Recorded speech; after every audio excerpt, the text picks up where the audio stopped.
हूँ मानसी सुदर्शन। आप देख रहे हैं सिटी न्यूज। मैं आप सभी दर्शकों का करती हूँ स्वागत। अब बढ़ते हैं खबरों की तरफ।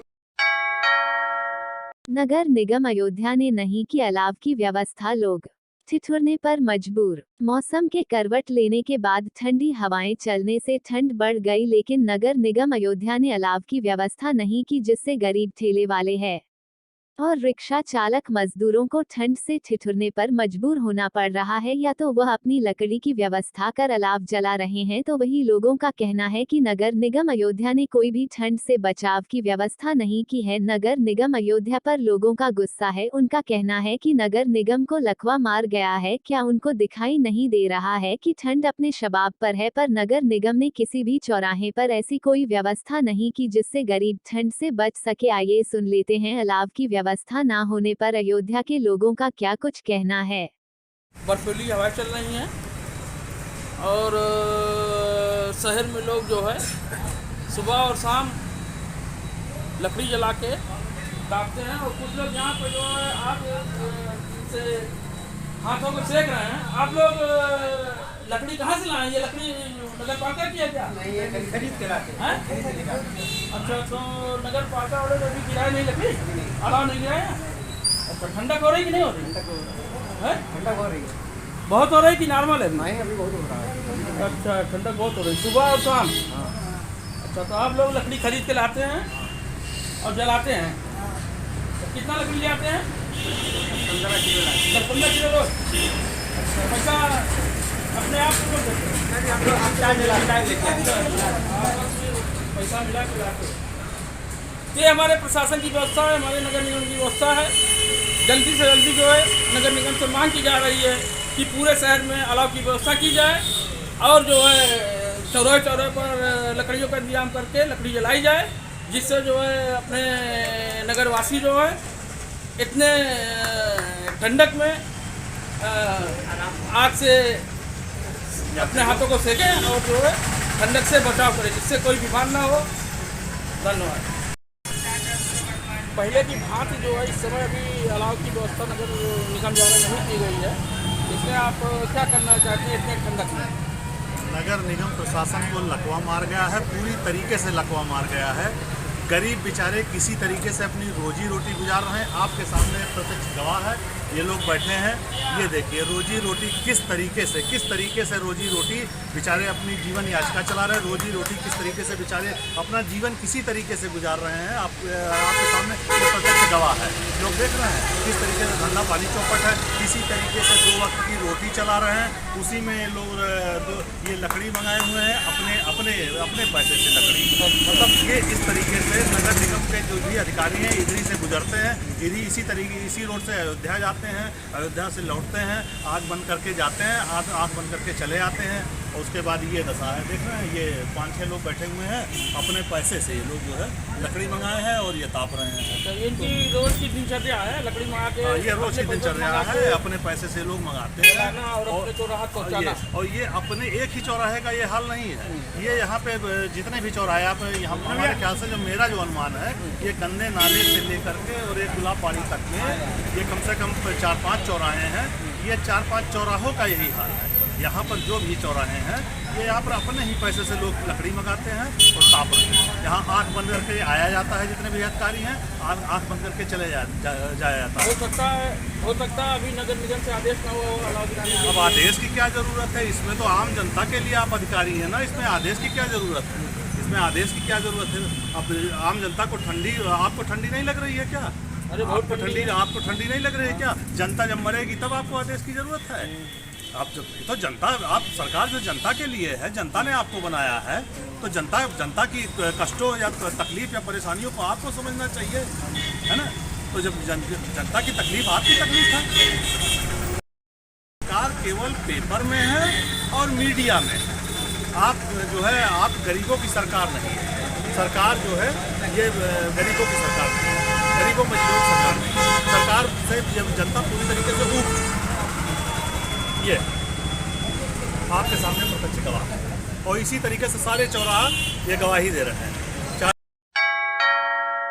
प्रधानमंत्री नरेंद्र मोदी के निर्देश पर भारत सरकार के जल शक्ति और संस्कृति मंत्रालय के संयुक्त संयोजन में धर्म नगरी अयोध्या में शुक्रवार को सरयू तट स्थित राम की पैड़ी से 3 दिवसीय नदी उत्सव का शुभारंभ हुआ, जिसमें नमामि गंगे योजना के अंतर्गत भारतीय वन्यजीव संस्थान एवं राष्ट्रीय स्वच्छ गंगा मिशन ने अयोध्या में पदयात्रा और स्थान स्थान पर नुक्कड़ नाटक के माध्यम से नदियों के महत्व पर आमजन को जागरूकता आधारित संदेश दिया और लोगों को नदियों के प्रति संवेदनशील होने के लिए प्रेरित किया। फिर सांस्कृतिक संध्या की प्रस्तुति में नदियों के जल को निर्मल बनाए रखने के लिए कई प्रभावी उपायों पर चर्चा की गई। पद यात्रा की शुरुआत पद्म भूषण डॉक्टर अनिल पी जोशी ने किया। इस दौरान भारतीय वन्यजीव संस्थान की डीन रुचि बडोला ने कहा कि यह पवित्र उत्सव देश के सभी नदियों पर मनाया जा रहा है, जिसके क्रम में सरयू तट पर नदी उत्सव हो रहा है। कार्यक्रम में अयोध्या के मंडल आयुक्त MP अग्रवाल सहित कई प्रशासनिक अधिकारी शामिल हुए और स्थानीय जनता ने बढ़ चढ़कर हिस्सा लिया। कैसा लग रहा है? अयोध्या बहुत अच्छी लगती है। अयोध्या अपने आप में निहरी है। अयोध्या में हम वाराणसी में आए थे, आदरणीय प्रधानमंत्री द्वारा पूरे देश के मेयर को यहाँ बुलाया गया था, मेयर कॉन्फ्रेंस थी, और वहाँ से हम लोग आज अयोध्या आए हैं। मैं पहले भी यहाँ एक मेयर कौंसिल हुई थी, अयोध्या आया था, लेकिन मन करता है कि बार बार अयोध्या आएँ। अयोध्या अपने आप में एक निहरी नगरी है और रामलला की नगरी है, और रामलला का यहाँ जन्म हुआ है। और हम प्रयास करेंगे कि अपने जम्मू कश्मीर से बहुत से लोग बार बार यहाँ आएँ और रामलला के दर्शन करें। अगर जम्मू कश्मीर के हालात की बात किया जाए तो किस तरीके से? जम्मू के हालात पहले से बहुत अच्छे हैं। दिन ब दिन जब से आदरणीय प्रधानमंत्री जी 7 साल हो गए उन्होंने देश की बागडोर संभाली है, और जो सबसे बड़ी रुकावट थी 370-35 उसको हटाया गया है।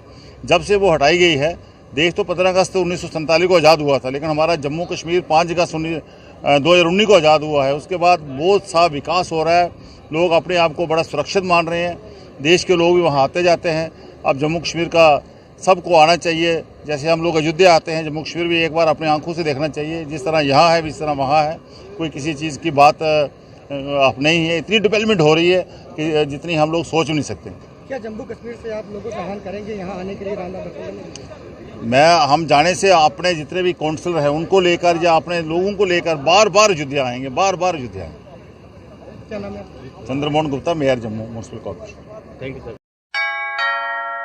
प्रधानमंत्री नरेंद्र मोदी के निर्देश पर भारत सरकार के जल शक्ति और भारतीय वन्यजीव संस्थान की टीम से अनुरोध है कि कृपया स्थान ग्रहण करें। सरयू तट स्थित राम की पैड़ी से 3 दिवसीय नदी उत्सव का शुभारंभ हुआ, जिसमें नमामि गंगे योजना के अंतर्गत भारतीय वन्यजीव संस्थान एवं राष्ट्रीय स्वच्छ गंगा मिशन ने अयोध्या में पदयात्रा और स्थान स्थान पर नुक्कड़ नाटक के माध्यम से नदियों के महत्व पर आमजन को जागरूकता आधारित संदेश दिया और लोगों को नदियों के प्रति संवेदनशील होने के लिए प्रेरित किया। अतिथियों का स्वागत हमारे देश की परंपरा में शामिल रहा है। बनाए रखने अतिथि देवो भव की इसी भावना के साथ मैं डॉक्टर रुचि बडोला से अनुरोध करूंगी कि वो शॉल उड़ाकर आदरणीय श्री भारतीय वन्यजीव संस्थान की डीन रुचि बडोला ने कहा कि यह पवित्र उत्सव देश की सभी नदियों पर मनाया जा रहा है, जिसके क्रम में सरयू तट पर नदी उत्सव हो रहा है।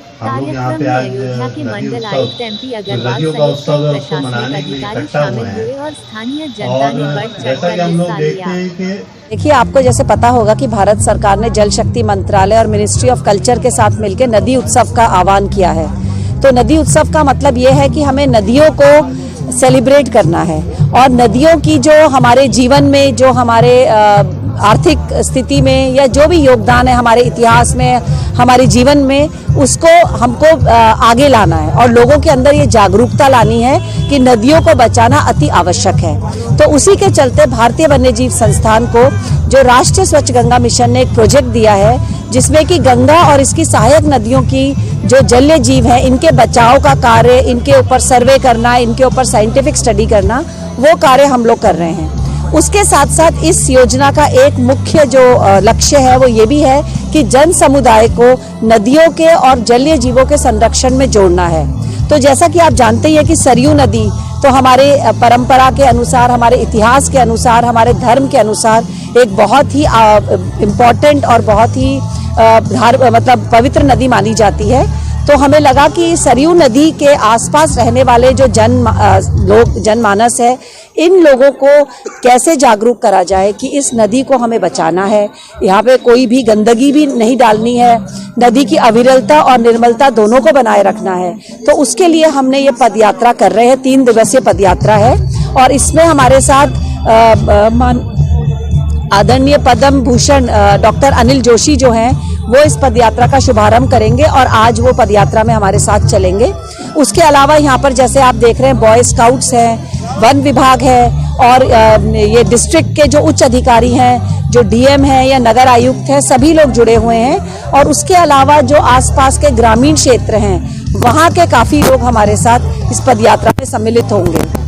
उत्तर प्रदेश में आपने जो ये प्रोजेक्ट शुरू किया उसकी शुरुआत आज अयोध्या से हो रही है? नहीं, शुरुआत तो हो चुकी है। कहाँ से क्या? ये पदयात्रा की मतलब ये नदी उत्सव की शुरुआत यहाँ से हो रही है, लेकिन हम उत्तर प्रदेश के और कई क्षेत्रों में और जिलों में ये कार्य कर रहे हैं, जैसे कि वाराणसी में के आसपास कार्य हो रहा है, पीलीभीत में कार्य हो रहा है और बुलंदशहर में कार्य हो रहा है, बिजनौर में हो रहा है, मुजफ्फरनगर में हो रहा है, प्रयागराज में हो रहा है और इसके अलावा आप समझिए सुल्तानपुर जिले में हो रहा है। तो इस तरह से अनेकों नदियां, गंडक के किनारे, गोमती के किनारे, घाघरा के किनारे, रामगंगा के किनारे, सभी नदियों के किनारे हम लोग इस तरह का कार्यक्रम करें। पर पदयात्रा का जो ये मुख्य कार्यक्रम है,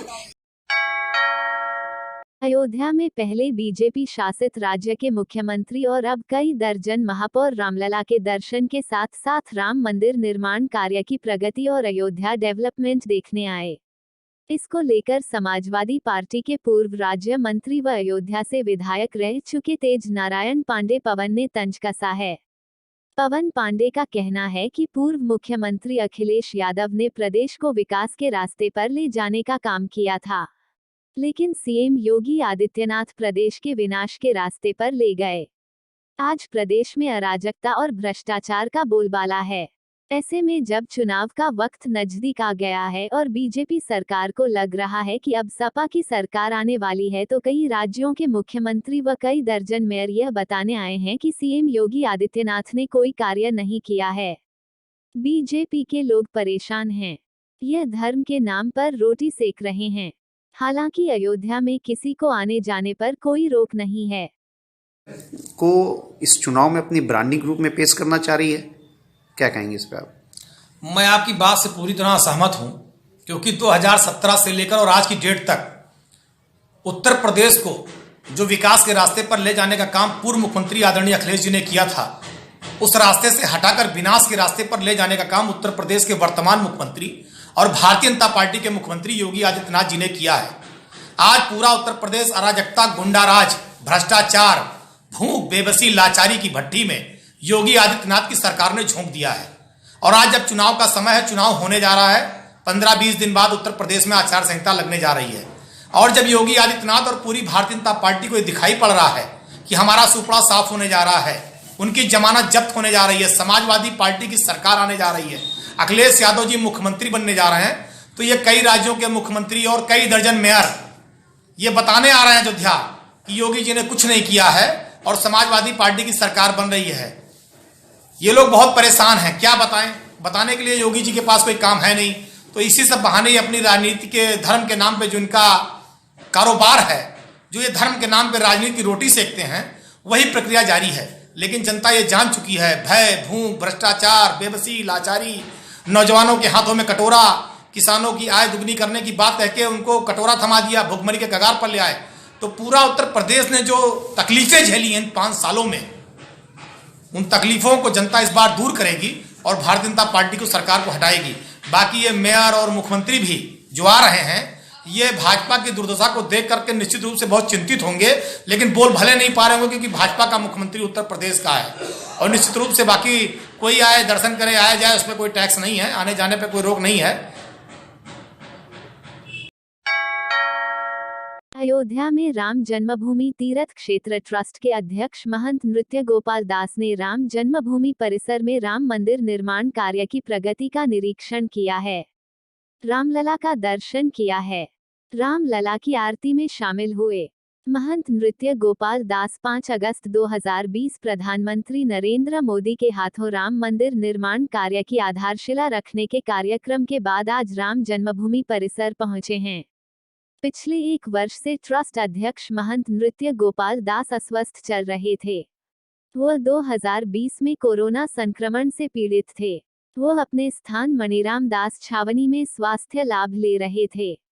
वह विगत 2 माह से ट्रस्ट की हो रही बैठक में वर्चुअल तरीके से जुड़े रहे थे। उनकी इच्छा थी कि वह राम मंदिर निर्माण कार्य की प्रगति को अपनी आंखों से देखें। आज राम जन्मभूमि तीर्थ क्षेत्र ट्रस्ट के सदस्य डॉक्टर अनिल मिश्रा ने राम मंदिर निर्माण कार्य की प्रगति और उसकी टेक्निकल बातों से ट्रस्ट के अध्यक्ष को मौके पर जानकारी दी है।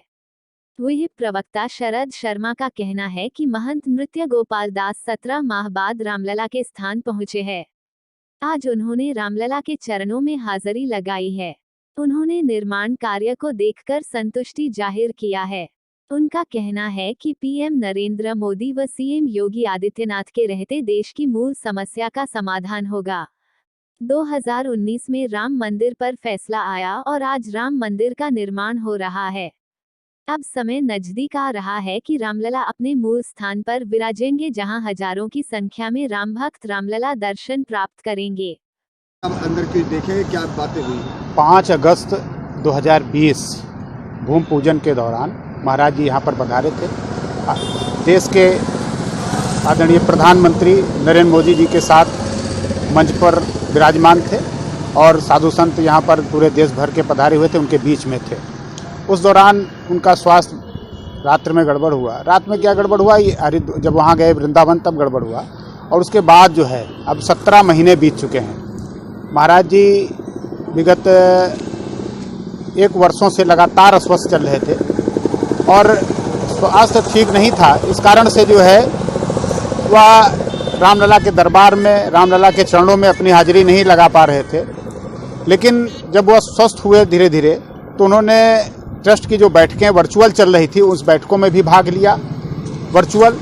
और साथ ही साथ अब जब वो पूर्णतः स्वस्थ की ओर हुए तो उन्होंने कहा कि कल कि हम जो है रामलला का दर्शन करना चाहते हैं और जो वहाँ पर नियमित कार्य चल रहा है उस कार्य को भी देखना चाहते हैं। तो हम सब ने जो है यहाँ पर जो अपने ट्रस्ट के बंधु हैं, महासचिव चंपत राय जी को, ट्रस्ट के जो सदस्य हैं अनिल मिश्रा जी को और जो व्यवस्था में लगे हुए बंधु स्थानीय प्रशासन को भी सूचित किया गया कि महाराज जी आज जो है 11 बजे यहाँ पर पधारेंगे। लेकिन वो 10:40 पर ही जो है परिसर के पास आ गए और उन्होंने दर्शन किया।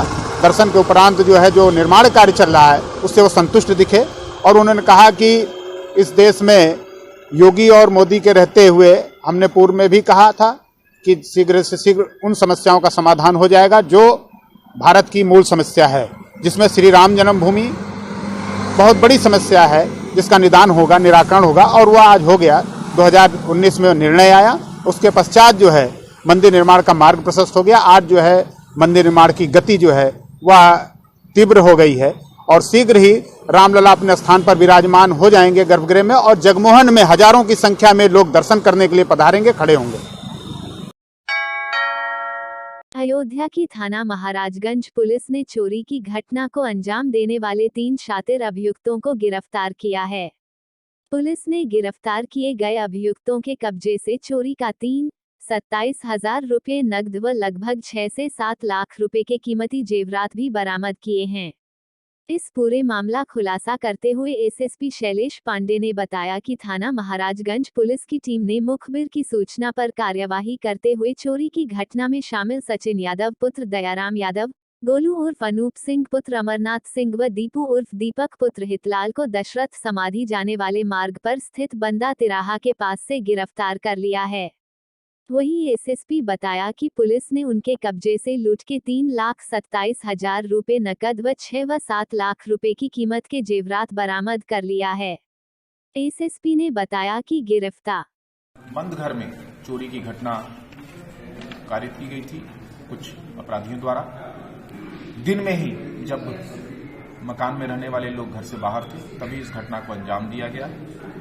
पुलिस ने तत्काल घटनास्थल का निरीक्षण और जिन पे शंका हो सकती थी, जो संदिग्ध थे, उनके बारे में जानकारी की गई और 24 घंटे के अंदर इस घटना का पूरी तरह से अनावरण तथा इसमें लगभग 100% जो चोरी गया सामान था और कैश था उसको बरामद किया। 3,27,000 की कैश की रिकवरी और लगभग 6.5 से 7 लाख रुपए की ज्वेलरी जो इसमें चोरी गई थी उसको बरामद किया। 3 अभियुक्त इसमें गिरफ्तार कर लिए गए हैं, जिसमें इनका जो मुखिया है वो जिसका नाम सचिन यादव है, वो जो पीड़ित परिवार है उसका परिचित है, पीड़ित के लड़के का मित्र है और मित्र होने के नाते इसको घर के लोगों के मूवमेंट के बारे में जानकारी थी। उसको ये पता था कि घर के लोग अभी नहीं है, किसी कार्यवश बाहर है और घर में कैश और ज्वेलरी होने की भी इसकी जानकारी थी क्योंकि वो काफी क्लोज फ्रेंड था उसका। और इस चीज का लाभ उठाते हुए सचिन ने अपने 2 अन्य साथियों के साथ मिलकर इस घटना को अंजाम दिया, परंतु पुलिस की त्वरित कार्रवाई से ये जो चोरी गया कैश और ज्वेलरी थी उसको ये डिस्पोज नहीं कर पाए थे और इसमें लगभग 100% बरामदगी पुलिस टीम ने सुनिश्चित कराई। ठीक है। जनपद के जीआईसी मैदान पर अमृत महोत्सव का रंगारंग समापन हुआ। तो वही देश 75वां आजादी का वर्षगांठ मना रहा है, जिसके तहत आज जीआईसी के मैदान पर अमृत महोत्सव का समापन किया गया। इस मौके पर हजारों लोगों ने वंदे मातरम गीत गाया और भारत माता की आरती उतारी। इस अमृत महोत्सव समिति के संयोजक महंत गिरीशपति त्रिपाठी ने कहा कि अमृत महोत्सव समापन के दौरान हजारों की संख्या में लोगों ने वंदे मातरम गीत गाया और भारत माता की आरती उतारकर वर्तमान पीढ़ी को आजादी के दीवानों की कहानियों के बारे में रूबरू कराया गया। इसके साथ ही आज ही के दिन शहीद हुए अशफाक उल्लाह खां को श्रद्धांजलि दी गई। हेलीकॉप्टर क्रैश हादसे में शहीद हुए सीडीएस जनरल बिपिन रावत को भी श्रद्धांजलि दी गई। इसके साथ ही सैनिक परिवार के लोगों का सम्मान भी किया गया। अमृत महोत्सव पर सामूहिक राष्ट्रगान किया गया है। आजादी के अमृत महोत्सव के अवसर पर भारत माता की आरती, सामूहिक वंदे मातरम, राष्ट्रगान का गायन, यह सब कार्यक्रम यहाँ पर आयोजित है। बाबा सत्यनारायण मौर्य द्वारा भारत माता की आरती संपन्न की जा रही है। तमाम उन वीर शहीदों के परिवारों को भी सम्मानित किया गया है, उन स्वास्थ्य कर्मियों को भी सम्मानित किया गया है जिन्होंने कोरोना में के समय में अपना योगदान दिया है। कुल मिला के आज़ादी के इस 75वें वर्ष में हम लोग इस बात के लिए यहाँ पे दृढ़ संकल्पित हैं कि आज़ादी की स्वतंत्रता आंदोलन से निकले मूल्यों के आधार पर देश को संचालित करना है, शहीदों के प्रति अपनी सच्ची श्रद्धांजलि अर्पित करनी है और इस देश के लिए अपना सर्वस्व निछावर करने वालों को सम्मानित करके उनके प्रति अपनी कृतज्ञता ज्ञापित करना। देश के जो भविष्य है, छोटे बच्चे, उनको क्रांतिकारियों के विषय में किस तरह से प्रेरित किया जाए? उनके इतिहास से उनको परिचित कराया जा रहा है, उनके चित्रों की प्रदर्शनी लगाई गई है, उनके कृत्यों की झांकी यहाँ पर प्रदर्शित की गई, उनके कार्यों के बारे में बताया गया। कुल मिला के आज की पीढ़ी हमारे आज़ादी के इतिहास में जो लोग बलिदान हुए उनके इतिहास से परिचित हों और स्वतंत्रता के लिए जिन्होंने वास्तव में संघर्ष किया, जिन्होंने अपने बलिदान दिया, उनके बारे में जाने और अपने जीवन में उनसे प्रेरणा प्राप्त करें। यहाँ पे कौन मुख्य लोग यहाँ मौजूद हैं? कमल नयन दास जी, आदरणीय कमल नयन दास जी जो उत्तराधिकारी महंत हैं राजभूमि तीर्थ क्षेत्र के पूज्य अध्यक्ष गोपाल दास जी के, और यहाँ के तमाम जनप्रतिनिधि गण, नगर विधायक जी, यहाँ स्थानीय यहाँ के महापौर जी और ढेर सारे लोग समिति के हमारे तमाम पदाधिकारीगण, सभी लोग यहाँ पर पूरे सभी सम्रांत लोग यहाँ पर उपस्थित हैं। आज के लिए बस इतना ही। कल फिर मिलेंगे इसी समय इसी चैनल पर। अब हमें दीजिए इजाजत। नमस्कार।